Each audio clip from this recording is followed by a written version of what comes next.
আদালতের আদেশে নতুন রাজনৈতিক দল হিসেবে নিবন্ধন পেয়েছে বাংলাদেশ রিপাবলিকান পার্টি। দলটি ঘোষণা দিয়েছে আগামী জাতীয় সংসদ নির্বাচনে ৩০০ আসনেই প্রার্থী দেবে তারা। নতুন এই দলটি সংস্কারবাদী রাজনৈতিক ধারায় নিজেদের উপস্থাপন করতে চায়। আওয়ামী লীগের ক্লিন ইমেজের কর্মীদের পাশাপাশি বিএনপির মনোনয়ন বঞ্চিতদের নিয়ে নির্বাচন করার ইঙ্গিত তাদের। বিজলি কেবলসের স্কিন কোটেড ইনসুলেশন আগুন প্রতিরোধী। বিজলি কেবলস, নিরাপদ আজীবন। ৭ বছরের আইনি লড়াইয়ের পর ২৬ অক্টোবর নতুন দল হিসেবে নির্বাচন কমিশনের নিবন্ধন পেল বাংলাদেশ রিপাবলিকান পার্টি। ২০১৪ সালে আত্মপ্রকাশের পর বিগত সরকারের রোষানলে নিবন্ধন বঞ্চিত থাকার অভিযোগ দলের নেতাদের। একই সাথে জাতীয় নির্বাচন ও গণভোট আয়োজনে দেশে বিশৃঙ্খলা সৃষ্টি হতে পারে বলে মত দলটির চেয়ারম্যানের। সেখানে সে জাতীয় নির্বাচনের অংশগ্রহণের সাথে আবার গণভোট, এটা অসম্ভব।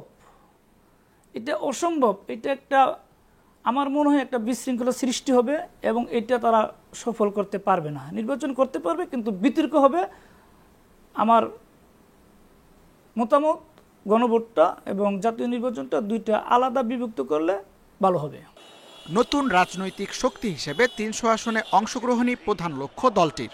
তারই অংশ হিসেবে সংগঠন সম্প্রসারণ, মনোনয়ন বোর্ড গঠন এবং মাঠ পর্যায়ে উন্নয়ন নিয়েই এখন তাদের প্রস্তুতি। তবে আমরা এই মুহূর্তে বা আগামীতেও আমাদের কোনো রকম জোটে বা দলগত জোটে বা কোনো শরিকের সাথে যাওয়ার কোনো ইচ্ছা আমাদের নেই। আমরা এককভাবে ইনশাল্লাহ নির্বাচন করব।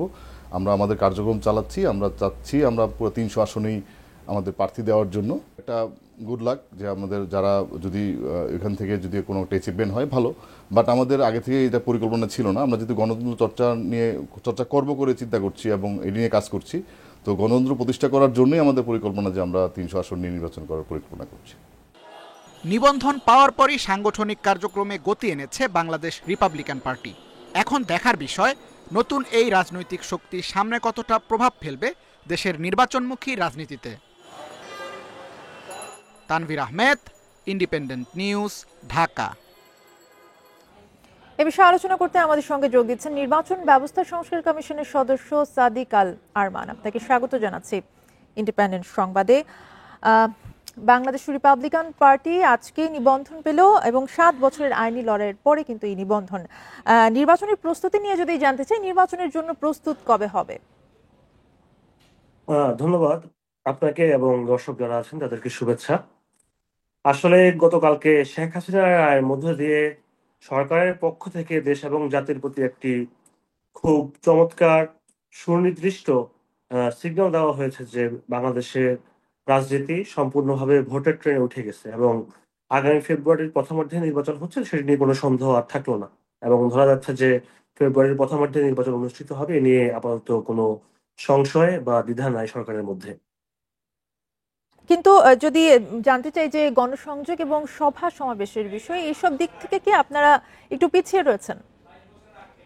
সেই ক্ষেত্রে খুব সম্ভবত ডিসেম্বরের ৫ থেকে ৭ তারিখ যে কোনো একটা দিনের মধ্যে আগামী জাতীয় সংসদ নির্বাচনের তফসিল ঘোষণা হবে। তফসিল ঘোষণা হওয়ার পরবর্তী সময়ে রাজনৈতিক দলগুলা আমাদের আরপিও মেনে তাদের নির্বাচনী প্রচারণা পরিচালনা করবে এবং তারা মানুষের কাছে ভোট চাইবে এবং নিজেদের যে এজেন্ডা সেটা মানুষের সামনে তুলে ধরবে। তাহলে তফসিল ঘোষণার পরপরই যেমনটি বলছিলেন আপনারা প্রচারণার দিকে আগাবেন। আপনাদের দল কি মুক্তিযুদ্ধ এবং জুলাই গণ অভ্যুত্থান দুই চেতনাকে ধারণ করে কিনা? ফর ইউর কাইন্ড ইনফরমেশন, আমি কোনো রাজনৈতিক দলকে প্রতিনিধিত্ব করছি না। আমি নির্বাচন ব্যবস্থা সংস্কার কমিশনের সদস্য।